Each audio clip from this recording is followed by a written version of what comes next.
hermanos, buenos días, Dios les bendiga, Dios les guarde.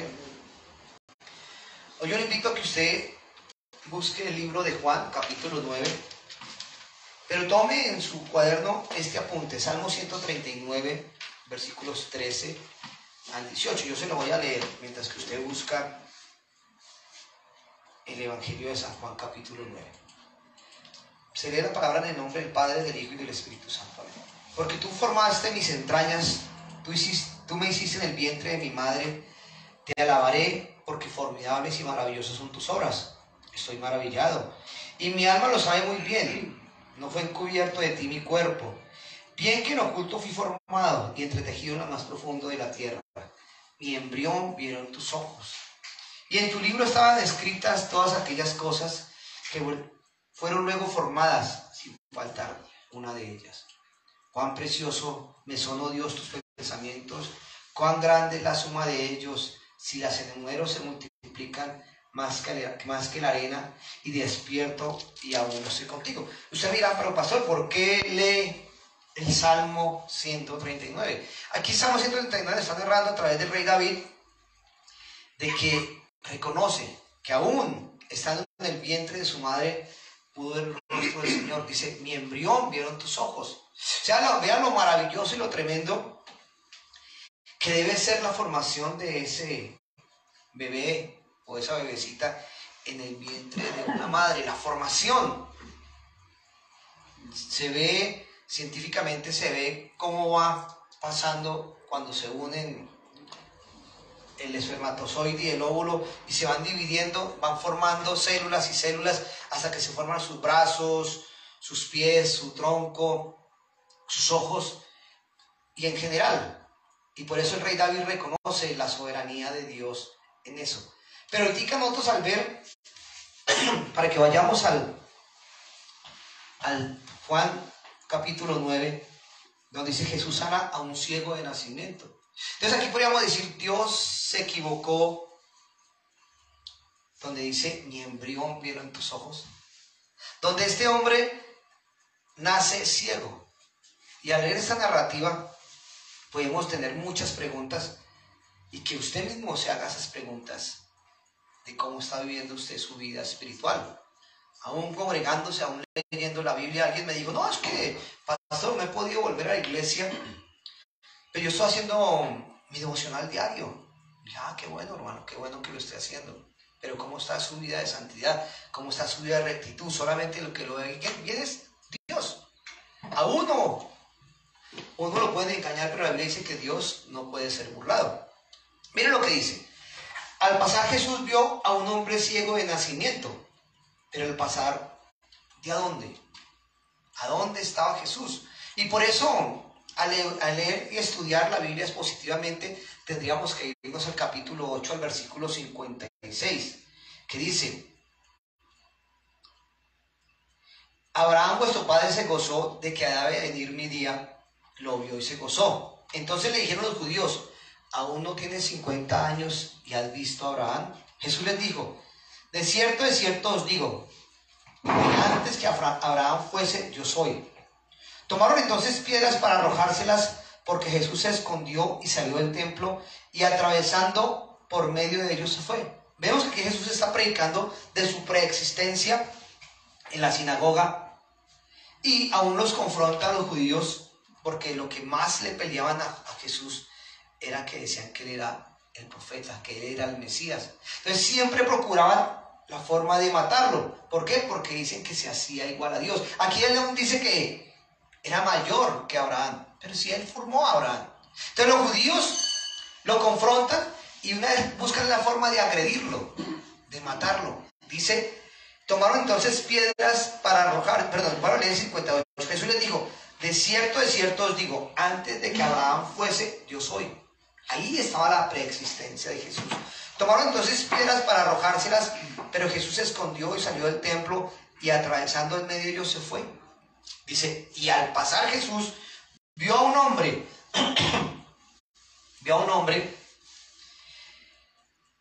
ciego de nacimiento. Por eso leíamos el principio del Salmo 139, donde nos relata o nos narra de por qué hay ese contraste. Si este hombre era ciego de nacimiento, y el rey David narra de que su envión vieron los ojos del Señor, la certeza. Qué bueno que usted pueda decir, o yo lo pudiera decir, yo vi cuando el Señor me estaba formando en el vientre de mi madre. Yo no tengo ese recuerdo.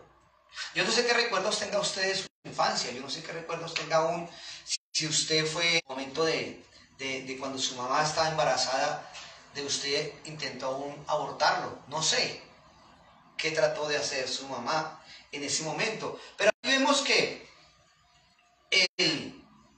los discípulos, Rabí, ¿quién pecó? ¿Este o sus padres para que haya nacido ciego?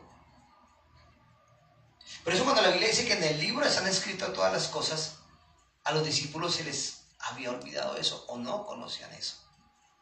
La Biblia dice que usted tiene un tiempo de nacer y un tiempo de morir. Y solamente eso es lo que lo tiene predestinado el Señor. Aquí en este capítulo veremos la misión de Cristo en el mundo, la sanidad de este ciego, cómo la gente interroga al que ha sido recobrada su vista, cómo los fariseos interrogan a este ciego, cómo los fariseos interrogan a los padres de este ciego, y el encuentro final de Jesús con el ciego. Piense usted en lo que está viviendo en su vida como creyente. Puede que solamente conozca a Jesús de palabra, puede que solamente conozca a Jesús porque le hizo un milagro, y esto sucede con este hombre aquí. Pero es tan tremenda la pasión que este hombre tiene con Jesús, de que recibe su milagro y empieza a hablar de él, y su vida cambia. Dice que en el capítulo 8, en el versículo 12, dice, Jesús les dijo, yo soy la luz del mundo, el que me sigue no andará en tinieblas, sino que tendrá la luz de la vida. Y aquí encontramos que viene ese milagro a este hombre que era ciego, y nos ilustra que Jesús es ¿qué? La luz del mundo. ¿Cómo andaba ese hombre? Ciego. ¿Cómo andaba usted sin Cristo? Ciego. No podía ver la gloria de Dios porque su vida espiritual estaba ¿qué? Mal. Estaba en tinieblas. Dice que Él nos sacó de las tinieblas a su luz admirable, lo dice en Primera de Pedro. Entonces veamos nosotros, porque siempre buscaban expulsar a Jesús cuando Jesús les decía la verdad. ¿Cuántas veces lo quieren expulsar a usted? Porque usted medio dice la verdad que tiene en su corazón. Al menos cuando usted narra de los milagros que Jesús ha hecho en su vida. Y este hombre tiene que enfrentar a ese tipo de situaciones, porque le decía, él no conocía a Jesús. Él llevaba mucho tiempo en la sinagoga. Lo ponían ahí para que pidiera limosna. Esa es la función en la vida. No nos dice qué años tenía este hombre. Y donde estos falsos pastores, esos falsos profetas, solamente les importaba a los que llegaran, pero ninguno tenía misericordia con este hombre. Pero Jesús demuestra lo contrario, la misericordia. Los discípulos no muestran nada de misericordia. Él se creyeron los más teólogos cuando le preguntan a Jesús, ¿quién pecó este o sus padres para que haya nacido ciego? Y ahí es donde viene la parte importante de ver cómo las personas muchas veces se preocupan más por la teología que por la palabra del Señor. Yo me sé versículos en cantidades, pero no los viven. Y por eso sus vidas son reflejadas a hacer lo contrario que dice la Escritura. Y por eso muchas veces nos dicen qué clase de cristianos son ustedes. Y ahí es donde se hace la diferencia. Dice que Jesús, al estar entre la sinagoga, porque fue donde vio al ciego, dice que él se escondió porque lo iban a apedrear. Pero no importó lo que él estaba viviendo, al ver ¿qué? A ese ciego ahí. Y puso su mirada de misericordia a favor de ese ciego. Y no le importó que lo iban a matar. Se le olvidó y tuvo control de sus miedos, de sus temores como hombre, siendo Dios. Porque él estaba en su naturaleza de hombre ahí actuando, pero también estaba en su naturaleza divina ahí en ese momento. Dice que con su naturaleza lo vio al que estaba mendigando y se mostró ¿qué? Con misericordia. Los discípulos no lo hacen.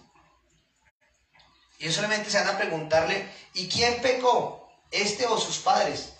Y miren lo bonito que Jesús les responde desde su punto de vista, desde su amor y su misericordia. Porque aún cuando usted lo lea en el libro de Levítico, capítulo 19 y Deuteronomio 27 habla de que en esos tiempos la ley daba una orden a favor de los ciegos. El ciego tenía un beneficio. El Estado tenía, o la gente tenía que proveer para esas personas. Pero aquí estos escribas y fariseos y falsos profetas de su momento, no les importaba eso, les importaba solamente el beneficio de ellos. Y por eso Jesús les dice, no es que pecó este ni sus padres, sino para que las obras de Dios se manifiesten en él. Podemos ver que este hombre nace así porque Dios lo permitió.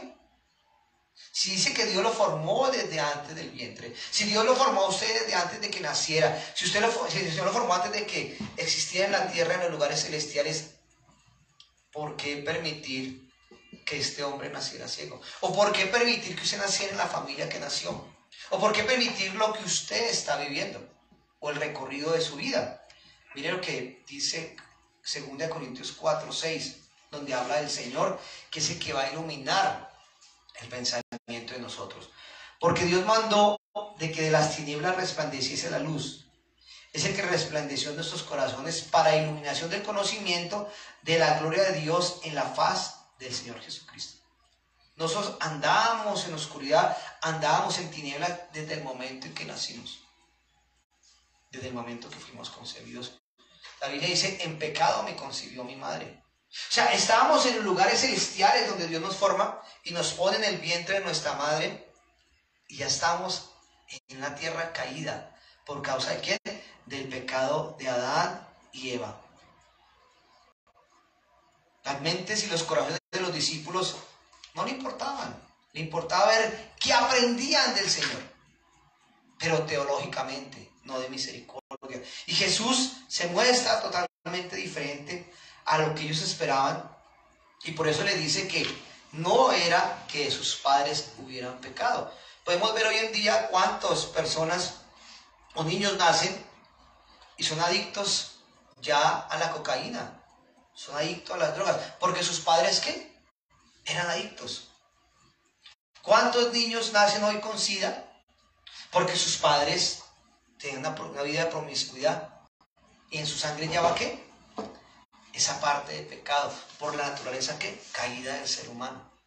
Pero podemos ver que de acuerdo a lo que los padres están viviendo, influyen sobre sus hijos, aunque ese hijo tiene el derecho y la responsabilidad de decir no.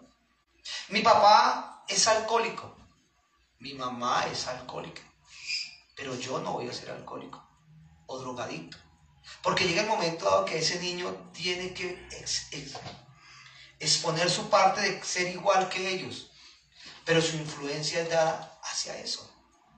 Cuando uno tiene la profesión y sus hijos lo están viendo uno hacer a diario eso, pues lo más probable es que los hijos terminen haciendo eso. Pero lo más tremendo es que cuando el mal ejemplo es dado, es el que más se asimila. Y eso viene ¿desde dónde? Desde la caída de Adán y Eva. Y nosotros vivimos siempre peleando con el pecado remanente, el pecado federal que nos dejaron ellos a nosotros. Pero estamos en la posición de decir sí o no, porque esa naturaleza pecaminosa es la que nos lleva siempre a vivir apartados del Señor. ¿Por qué? Porque no conocemos a Jesús, porque estamos ciegos espiritualmente. Miren lo que dice Romanos 5:12. Romanos 5:12. Por tanto, como el pecado entró en el mundo por un hombre, y por el pecado la muerte, así la muerte pasó a todos los hombres, por cuanto todos pecaron. Ahí nos está reflejando Pablo a través de Romanos cómo la muerte y el pecado entraron ¿por quién? Por Adán y Eva, por un solo hombre, Adán. Pero dice que tiene que venir Jesús, un solo hombre, para darnos ¿qué? Vida y vida en abundancia. Entonces, se podría relacionar, como le decía en un principio, que el pecado es por causa de la enfermedad. No siempre, no siempre. Uy, es que Dios lo está castigando. No, Dios no lo está castigando. Si esa persona fumaba, él mismo se está castigando. Corre el riesgo de terminar con un cáncer de pulmón y aún afectar a las personas. Entonces tenemos que entender que la enfermedad no siempre va relacionada con el pecado. Y aquí los discípulos están diciendo ¿Quién pecó? ¿Es por causa del pecado? Pero podemos ver la historia de Job, cómo sus amigos llegan a juzgarlo de que él era pecador, y dice que era un hombre íntegro y recto delante de Dios. Y pasó por las desgracias que pasó, por las dificultades que pasó, pero Dios fue el que salió en la victoria de él, y Dios lo utiliza porque dice, vaya, ore por sus amigos, y al orar por sus amigos Dios restauró la vida de Job, tanto familiar, espiritual y económicamente. Podemos ver en el caso del apóstol Pablo, cuando después del naufragio llega a la isla y se arrima al fuego a calentarse, a coger leña para calentarse, y lo muerde una serpiente. Y los nativos de la isla de Malta decían, ciertamente este hombre es homicida, escapó del mar y la justicia no lo deja vivir. Ellos empezaron a juzgar al apóstol Pablo por lo que estaba viviendo. Ese hombre no es digno de vida, es digno de muerte. Juzgaron a su manera, pero este hombre, Pablo, Dios lo utiliza después, dicen, pero no lo mató el veneno de la serpiente. Este man es un dios, este man no sé qué, es un resto de cosas. ¿Y Dios lo utiliza para quién? Para sanar al tipo que gobernaba, ya se me olvida el nombre, el hombre que gobernaba esta isla, sufría de difteria, algo así. Y Dios lo utiliza para sanarlo. Veamos lo que dice Éxodo 25, que dice, no te inclinarás a ellas ni la honrarás, porque yo soy Jehová tu Dios, fuerte y celoso, que visito la maldad de los padres sobre los hijos hasta la tercera y cuarta generación de los que me aborrecen. Ahí está hablando de que Dios mismo castiga la maldad. Si los hijos o los padres están apartados, dice que ese pecado va a corregir hasta la tercera y cuarta generación. Mire lo que dice Éxodo 34:7. Que guarda misericordia a millares, que perdona la iniquidad, la rebelión y el pecado, que de ningún modo tendrá por inocente al malvado, que visita la iniquidad de los padres sobre los hijos y sobre los hijos de los hijos hasta la tercera y cuarta generación. El hombre por su naturaleza vive en pecado, vive apartado de Dios. Por eso es que la enseñanza para nosotros hoy es ver cómo estamos actuando delante de Dios, cómo se está viviendo eso. Segunda, tercera y cuarta generación. ¿Qué estamos influenciando en nuestros hijos? Podríamos decir nosotros. Uno a veces se piensa, Dios, que a veces un recuento de mi familia, cuántos de los sobrinos que crecieron en el Evangelio hoy están apartados y están en situaciones que no son agradables delante de los ojos del Señor. Pero ellos tomaron conciencia de sus 13, 14 años para arriba y dijeron, no más. Aunque profesan a Cristo, no viven a Cristo. O sea, nosotros solamente nos queda que pedir oración y misericordia por ellos. ¿Cuántos de sus familiares están camino al infierno? Perdónenme esa expresión, pero es la verdad. La Biblia dice que somos dignos ¿de qué? Del infierno. Somos dignos. No hemos hecho nada bueno, merecemos ese infierno. Pero Jesucristo vino por amor a nosotros para rescatarnos de todo mal. El mismo Señor Jesús se lo expresa en Lucas 13, cuando se expresa de los galileos, que dice, pensad que estos galileos porque padecieron tales cosas, eran más pecadores que todos los galileos. Os digo no, antes, si no os arrepentís, todos pereceréis igualmente. La muerte es para todos. Ayer compartí un video, o vi un video y lo compartí, donde la muerte llega en su momento dado. Periodistas, gente que estaba con sus familias, pero me impactó un señor ya de bastante edad, ya se le veía bien calavérico, estaba como en una sala y estaba rodeado de las personas con las que estaba hablando. Cuando el hombre estaba expresándose y apenas ve que el hombre blanquea los ojos y ¡pum!, se murió ahí delante de todos. La muerte le llega ¿a qué? A todos. A todos nos llegará ese día, pero ¿cómo estamos preparados mental, física y espiritualmente para la partida del Señor? Y por eso el Señor nos lleva a nosotros a entender que estas personas, lo que más les importaba era juzgar la condición del ciego. ¿Quién pecó? Mire lo que dice Romanos, donde dice, perdón, vuelvo y le repito el versículo 3. Jesús respondió, no es que pecó este ni sus padres, sino para que las obras de Dios se manifiesten. Ya en Romanos 8, 19 al 25 nos habla de que toda la generación gime. A todos nos toca gemir.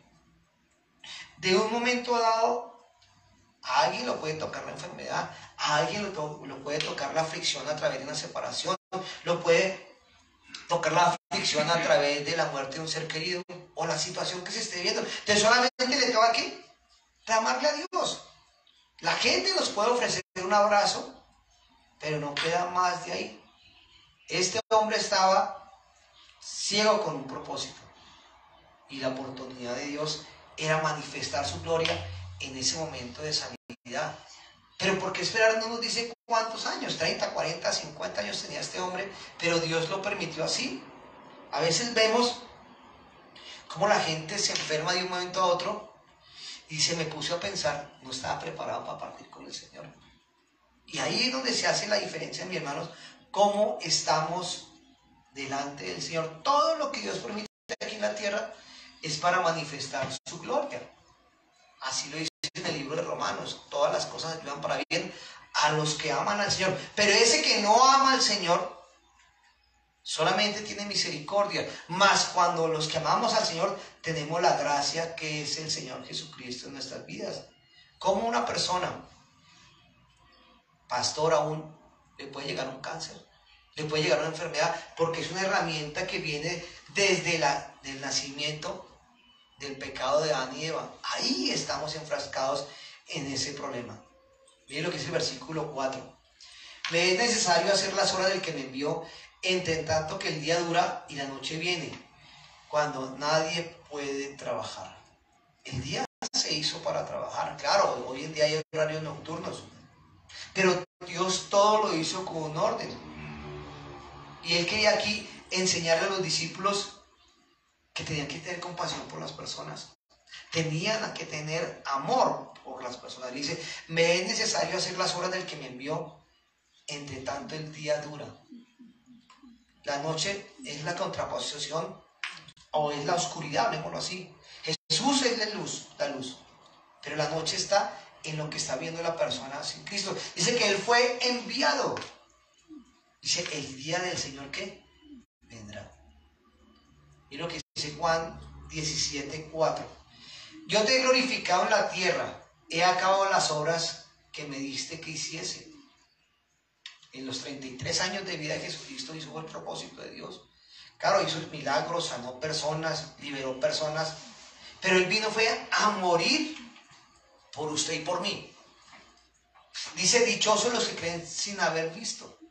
Los discípulos lo tuvieron a la par, lo vieron ahí, pero Pedro lo niega y todos huyen el día que el Señor lo toma preso. Pero usted y yo tenemos la Biblia, ¿para qué?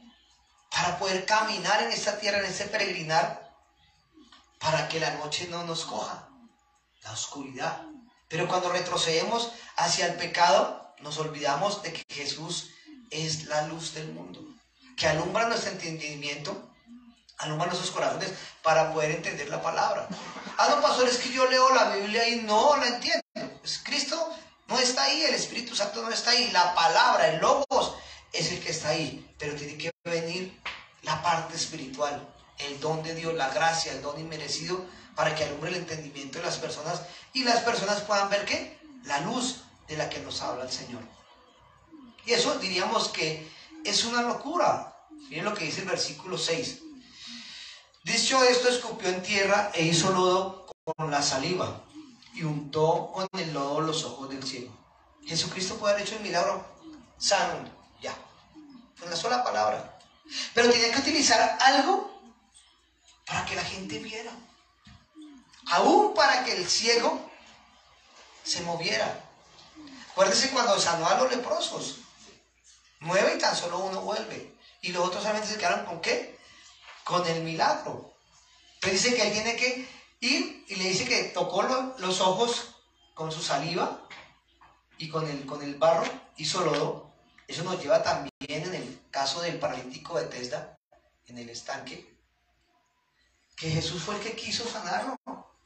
Él sí estaba esperando que el agua se moviera, que descendiera un ángel del cielo, como lo explicamos la vez pasada. Entonces, la gente siempre está esperando es que se le suceda el milagro, pero no buscan al que hace los milagros. Y aquí podemos ver que aún en el siguiente versículo dice: dicho esto, escupió en tierra, hizo lodo en la saliva y untó con el lodo a los ojos del ciego. Y le dijo: levántate, ve y lávate, ve a lavarte en el estanque de Siloé, que traducido es enviado. Fue entonces, se lavó y regresó. ¿Cómo estaban los ojos de este ciego? ¿Cómo, si usted lo ha podido ver, por qué los ciegos utilizan gafas? ¿Sí lo han visto? Porque su mirada es perdida. Su rostro no refleja algo bueno. Porque es impactante. Y Jesús utiliza eso y le dice: vaya y lávese en el estanque. Pero aquí podemos ver cómo los escribas y fariseos, lo primero que le pelean es que lo sanó en un día de reposo. ¿Cuánta gente hipócrita? Porque aquí la Biblia dice en Lucas 13:15, y lo lleva a ver, Lucas 13:15. Ahora Lucas 14:5. ¿Quién de vosotros, si su asno o su buey cae en el pozo, no lo saca mente, aunque sea de día de reposo? Importante los animales que las propias personas. Hoy podemos ver que en esos países del Oriente Medio es más importante un animal que la propia mujer. Las pordebajean más que los animales. Pero entonces él tenía que utilizar algo diferente y fue su saliva. Entonces tiene que decir el hombre: vaya y lávese. O sea, nosotros al recibir la palabra tenemos que actuar, tenemos que accionar. ¿Para qué?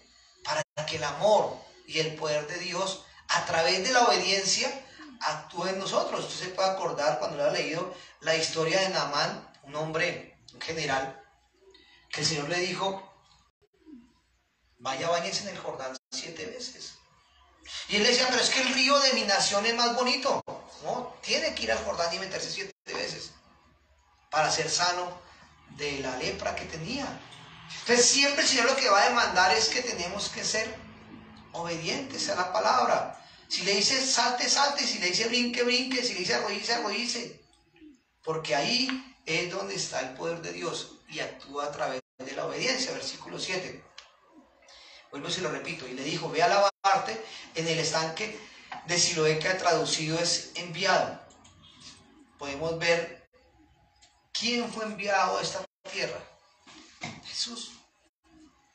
Y el venir a esta tierra fue en vano para usted, o usted le está sacando provecho realmente a lo que él vino a esta tierra para manifestar que las obras de Dios se manifestasen. Ahí está. Por eso, mi hermano, tenga en cuenta de que, listo, no tenemos ninguna enfermedad, no tenemos ninguna aflicción, pero estamos expuestos a cualquier cosa. Porque no sabemos, si usted lo ve, la vida de la vida de Job fue tocada en todas sus áreas, en todas. Cuando usted vea la historia de David por causa de su pecado, después de que se llegó la mujer de Urías el Eteo, su pecado cayó sobre toda su generación. Un hijo trató de matarlo, un hijo violó a su hermana, otro hijo mató a su hermano. Y así infinidad de cosas por causa de ¿qué?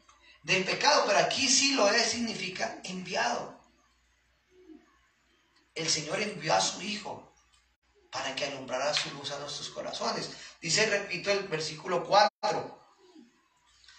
Me es necesario hacer las horas de que me envió, entre tanto que el día dura, la noche viene, cuando nadie puede trabajar. Aquí solamente el Siloé, el estanque, era un símbolo nomás. No era porque el agua del estanque fuera bendita. No, ese estanque lo mandó a hacer el rey Ezequiel, y lo mandó a hacer bajo la ciudad, para que el agua llegara al centro de la ciudad. Porque temían siempre que los asirios, cuando los atacaban, cogían el agua y los dejaban mal. Entonces tenían que salir ¿qué? A las afueras, y los asirios era quien los mataban. Entonces podemos ver, mis hermanos, a medida que estudiamos la palabra, que este hombre tenía un propósito en la tierra, para que la obra de Dios se manifestase. Versículos 8 y 9. Entonces los vecinos y los que antes le habían visto que era ciego decían: ¿no es ese el que se sentaba y mendigaba? Mira la condición de este hombre. No es el que se sentaba y mendigaba. Unos decían, él es él. Otros decían, a él se parece. Y él decía, yo soy. Unos decían, es él. Mira lo tremendo. Otros decían, a él se parece. ¿Qué quiere decir? Que el rostro de ese hombre, ¿qué? Cambió. Su mirada cambió. Sus ojos desviados al no tener vista y al recibir la vista, cambió físicamente. Y él decía, así soy yo. Entiéndame. Vea cuántas personas cuando conocemos del Señor nos juzgan y nos critican. Pero usted era mejor con lo que usted antes. Usted era alegre, usted era gozoso, usted se la disfrutaba, usted se las tomaba. Versículo 10. Y le dijeron, ¿cómo te fueron abiertos los ojos? Y él respondió y dijo, aquel hombre que se llama Jesús hizo lodo, me untó en los ojos y me dijo, ve al Siloé y lávate. Y fui y me lavé y recibí la vista. Aquí él sin ningún tapujo, sin nada, habla de aquel hombre llamado Jesús. Aquí hay un hombre que está empezando en la vida con Cristo y solamente que Jesús se llama ¿qué? Jesús. No conoce nada más. Narra de lo que él hizo con él. Ese hombre que se llama Jesús fue el que me sanó. Y ahí está siendo predicando de Cristo solamente a través de la gratitud de lo que este hombre estaba viviendo. No nos dice, vuelvo y repito, qué edad tenía este hombre. Pero él nunca había visto el sol. Sentía que el sol lo quemaba. Sentía la brisa. Si se tropezaba con una piedra, dicen que me tropecé con una piedra. Él no había visto un árbol, no había visto ni el rostro de sus padres, de nadie. ¿Cómo sería la magnitud de la emoción de este hombre? ¿Cómo sería la magnitud de este hombre al ver lo que estaba viendo? Entonces podemos ver que Jesús conocía todo lo que este hombre tenía en su corazón. Mas este hombre solamente tenía oscuridad. Me voy a saltar un poquitico más adelante. Ya viene la entrevista o las preguntas de los fariseos. A uno le dicen, ¿por qué lo sanaron el día de reposo? Ese hombre no respeta el día de reposo. ¿Cuál Mesías va a ser? ¿Cuánta gente, mi hermano, le cuesta venir el domingo a la iglesia? Porque no han entendido que el día de reposo no es el día de descanso, sino es el día del Señor. Si nosotros hiciéramos como se debe hacer en la iglesia, que yo lucho con eso. El día de reposo es desde el primer culto, con la escuela dominical, el culto de adoración, después el compartimiento de almuerzo y todo tipo de cosas, y el culto terminando a las 5 o 6 de la tarde. Ese es el día del Señor en muchas iglesias bautistas y reformadas. Pero yo esa parte toda no la concibo. ¿Por qué? Porque estoy en esa lucha de llegar a eso. Pero tiene que ser el momento del Señor de que todos tengamos una madurez espiritual y pueda decir, voy a sacrificar a mi familia y me estoy metido todo el día en la iglesia. Hay que llegar a una madurez de eso. Porque es el único día que tenemos que descanso. Pero la gente se queda en la casa viendo televisión. Tengo jaqueca, me duele el pelo. Yo veo la enseñanza por internet. Pero aquí este hombre predicó de Jesús y sigue predicando cuando le preguntan de que él le dice, él es profeta, me abrió los ojos, él es profeta. ¿Qué opina de Jesús? Él es profeta. Dice que ellos no le creían de que había sido ciego. Van a de sus papás y le preguntan a sus papás y le preguntan, ¿ese es vuestro hijo, el que vosotros decís que nació ciego? ¿Cómo pues ve ahora? Mira la respuesta de los padres. Sus padres respondieron y le dijeron, sabemos que este es nuestro hijo y que nació ciego. Dice después, pero ¿cómo ve ahora? No lo sabemos. ¿O quién le haya abierto los ojos? Nosotros tampoco lo sabemos. Edad tiene preguntarle a él, porque él da por sí mismo. Miren lo que dice el versículo 22. Miren la respuesta tan tremenda en la que muchas veces incurrimos nosotros. Eso dijeron sus padres porque tenían miedo de los judíos, por cuanto los judíos ya habían acordado que si alguno confesase que Jesús era el Mesías fuera expulsado de la sinagoga. Por eso dijeron sus padres, ¿edad tiene él? Preguntarle. Aquí le dijeron, su hijo fue sano por Jesús el Mesías. No, yo no sé. Él dice que siga a Jesús. Eso es problema de él. Nosotros no decimos nada, porque tenían miedo ¿de qué? De ser expulsados de la sinagoga. ¿Y cuántos de nosotros tuvimos esa guerra cuando nos convertimos a Cristo? ¿Usted por qué se salió de la iglesia católica? En esa se crió su abuelita, tal cosa y tal otra. Ahí está la lucha. Aquí los padres, hombre, no concibo esa parte. ¿Hasta dónde nosotros podemos decir, yo doy la vida por mis hijos? Y al ver este hombre, este padre y esta madre, que su hijo está viendo, mi hijo, llévenos a donde esa persona que lo sanó. Llévenos a ese Jesús del que usted habla. Pero no, usted que se metió allá de los jinetes, usted se que se metió en tal iglesia, si usted iba a la iglesia de San Antonio. Ahí es donde el enemigo empieza a atacarnos a través de ¿quién? De nuestra familia. Entonces dice que los fariseos volvieron a llamar al ciego y le preguntaron, y dicen, entonces volvieron a llamar al hombre que había sido ciego y le dijeron, da gloria a Dios, nosotros sabemos que ese hombre es pecador. Decían de Jesús. Entonces él respondió y dijo, si es pecador no lo sé. Una cosa sé, que yo habiendo sido ciego, ahora veo. Le volvieron a decir, ¿qué te hizo? ¿Cómo te abrió los ojos? Miren lo impactante esta parte. Y él les respondió, versículo 27, yo ya os lo he dicho, no habéis querido oír. ¿Cuántas veces, mis hermanos, nosotros le preguntamos a la gente, o les predicamos a la gente, lo que Dios ha hecho con nosotros, y no lo quieren oír? ¿Por qué? Porque están muertos espiritualmente, y no pueden ver la gloria de Dios, que nosotros ya la estamos viendo. Dice, y le respondió, ya os los he dicho, ¿no habéis querido oír? ¿Por qué lo queréis oír otra vez? ¿Queréis? Miren lo tremendo. ¿Queréis también vosotros haceros sus discípulos? Miren cómo este hombre le está confrontando a ellos. ¿Ustedes quieren ser los discípulos de él? Porque este hombre les diría eso. En su corazón estaba el ferviente amor de seguir a Cristo. Miren lo que dicen estos después. Versículo 28. Y lo injuriaron y dijeron, ¿tú eres su discípulo? Pero nosotros discípulos de Moisés somos. Ellos vivían amarrados, ¿a quién? A la ley, pero no la cumplían.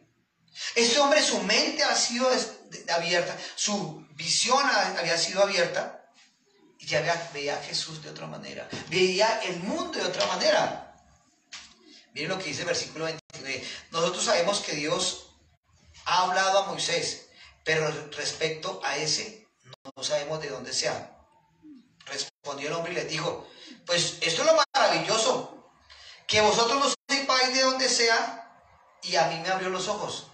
Ustedes ven, yo no veía, pero a mí me abrió los ojos. A mí me importa es que Él me abrió los ojos. A mí me importa es que Él afectó mi vida para bien. Miren lo tremendo este versículo 31. Y sabemos que Dios no oye a los pecadores, pero si alguno es temeroso de Dios y hace su voluntad, a este oye. Luego se lo repito. Y sabemos que Dios no oye a los pecadores. Usted y yo somos pecadores. ¿Será que Dios no oye? ¿Cuántas personas están afuera del mundo en la misma condición que estábamos nosotros? Siendo pecadores, pero Dios a ellos no los oía. Dice, pero si alguno es temeroso de Dios y hace su voluntad, a ese oye. Ahí está la diferencia, mi hermano. La persona de afuera profesa de Cristo. Ah, sí, yo creo en Dios. Uy, Diosito y la Virgen, o Diosito y tal cosa. Y ponen por encima a la Virgen y por encima. Yo estaba allá. Yo era devoto de las 10.000 vírgenes por causa de mi abuelita. Pero el día que conocí de Cristo, vi que solamente Él es la solución. Dice, y si hace su voluntad, a ese oye. Si hoy, mi hermano, usted está haciendo la voluntad de Dios, Él no va a ir de acuerdo a su necesidad. Puede ser la misma ceguera espiritual. Dice que Dios pone la gracia, pone el don en nosotros, recibimos la fe, viene el arrepentimiento a través de la convicción del Espíritu Santo de pecado. Reconocemos a Jesucristo vivo, muerto y resucitado. Dice después, desde el principio no se ha oído decir que alguno abriese los ojos a uno que nació ciego. Si este no viniera de Dios, nada podría hacer. Respondieron y le dijeron, tú naciste de todo en pecado y nos enseñas a nosotros. Ábrase de aquí. Y lo expulsaron. Siempre lo ponían por debajo de ellos. No, yo soy el pastor de la iglesia, ustedes son simples ovejas. De esa manera lo expresaban. Usted no es más que un pecador. Y ellos se creían ¿qué? Santos. Y cuando vemos ver, ellos aún agobiaban a la viuda, agobiaban al extranjero y nunca fueron misericordiosos con ellos. Después terminamos del versículo 35 al 41, donde habla de la ceguera espiritual, y ya estamos cerrando. Dice, oyó Jesús que le habían expulsado y hallándole le dijo, ¿crees tú en el Hijo de Dios? O sea, Jesús en ese momento, acuérdense, él dijo, el que se llama Jesús me sanó. Cuando él lo mandó a lavar al estanque, Jesús se abrió el parche y se fue para otro lado. Pero aquí vuelve y se lo encuentra y dice, oyó Jesús que le habían expulsado. ¿De dónde lo expulsaron? De la sinagoga. Lo expulsaron de la iglesia. No ofrendaba, no diezmaba, le montaron la película que era, ¿sabe que usted aquí no sirve? Usted va en contra de lo que estamos haciendo. Dice, oyéndole Jesús le dijo, ¿crees tú en el Hijo de Dios? Mira la respuesta de este hombre. Y él le dijo, ¿quién es Señor para que crea en él? Mira lo tremendo que dice, ¿quién crees que eres tú, Señor? Reconoció la autoridad. Acuérdese cuando el apóstol Pablo, el Señor le aparece en el camino de Damasco, le dice, ¿quién eres tú, Señor? Siempre la persona que se doblegue a la presencia de Dios reconoce la autoridad de Dios, el poder de Dios, y le dice, ¿quién es Señor para que crea en él? Jesús le dijo, pues le has visto, el que habla contigo, él es. Le has visto, antes no me veía, ahora me ve. ¿Cómo está viendo usted la presencia de Dios en este momento? Dice, y él le dijo, creo, Señor, y le adoró. Ahí cambió su alabanza, ahí cambió su adoración, ahí cambió su magnitud. Una cosa es que escuchó hablar de Jesús. Acuerde del ciego Bartimeo que dice, y escuchó hablar de Jesús. La mujer samaritana escuchó hablar de Jesús. Dijo, pero que a tan solo tocar el borde de su manto seré ¿qué? Sana. Cuando la persona tiene, mi hermano, mi hermana, la convicción de que Jesús ya está en su corazón. Porque unas cosas que Jesús está aquí en su mente y en sus pensamientos, solamente repitiendo versículos bíblicos, pero cuando la convicción está aquí, usted adora al Señor diferente. Dice, yo Jesús, para juicio he venido yo a este mundo, para los que vean, para juicio he venido yo a este mundo, para que los que no ven, vean, y los que vean, sean cegados. Parece que se contradijera. Los que estaban muertos espiritualmente, los que tenían ceguera espiritual, van a ver. Este hombre recobró su visión física, pero lo más importante es que recobró ¿qué? Su visión espiritual, y por eso adoró al Señor.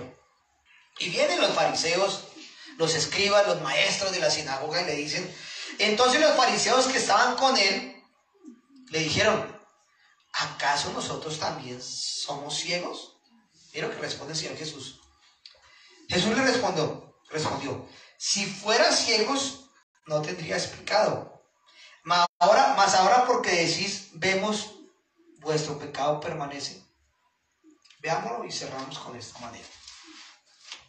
Ese ciego, durante su edad de ser ciego, no podía ver la magnitud de la hermosura de una mujer. No podía codiciar el carro, la moto, el caballo, la casa del vecino. O sea, no tenía pecado. Pero nació ¿a qué? Bajo el pecado de Adán y Eva. Ese hombre no tenía avaricia y codicia porque no veía. De pronto él decía, es que tan bonito el sol amarillo como está hoy. Oye, el cielo está totalmente azul hoy. Él de pronto deseaba eso en su afán. De pronto tenía quejabanzas, se quejaba, pero Dios, ¿por qué me castigaste? No nos dice eso. Pero ¿cuánto nos quejamos fácilmente de las cosas? Pero ¿cómo sería el cambio? Que Jesús le dice, si fueran ciegos, no tendríais pecado. Si ustedes no vieran físicamente, no verían todo lo que está alrededor. No tendrían pecado. Mas ahora, porque decir vemos, vuestro pecado permanece. Lastimaban, sacrificaban, envidiaban, robaban, porque tenían todo el poder para hacerlo. Por eso, mi hermano y mi hermana, hoy es que usted pueda ver en qué posición está en Cristo. Solamente está como al principio un simpatizante más. Está como Judas, hago todas las tareas porque me conviene. Estoy con las emociones de Pedro de aprender lo que están aprendiendo los otros 12. Estoy como Juan, el discípulo amado de Jesús. ¿Cómo estoy comportándome? Siempre, y lo hemos estado viviendo en esta serie de que estamos hablando de los milagros de Jesús, cómo los discípulos, aún en los propios milagros que Jesús hizo, no le conocían. Tal vez lo compartía la semana pasada cuando la resurrección. No reconocían a Jesús. Él decía, tengo muchas cosas que enseñaros, pero no estás preparados. Por eso, mi hermano y mi hermana, es que usted busque la presencia de Dios y a Dios el que lo esté iluminando, el que lo esté guiando en el camino. Por eso es importante el estudiar la palabra. No como me dijo ese hombre, pastor, yo hago mi devocional. Sí, hace su devocional, pero usted puede dar más. Usted puede dar más de lo que tiene en su corazón. Porque usted está viviendo una situación hoy diferente a la que vive Carlito, a la que vive Diego, a la que vive Ingrid, Lucho, Carlos. Usted está viviendo una situación diferente y hoy Dios se manifestó en un milagro para usted a través de la escritura y dice, Dios me habló. Dios me habló de esta manera a través de este versículo. Pero es que yo lo leí, yo lo entendí de esta manera. Pero el milagro se vio porque vimos que la gloria de Dios. Yo le invito a que cuando está usted incline su rostro y le dé gracias al Señor y le puede decir,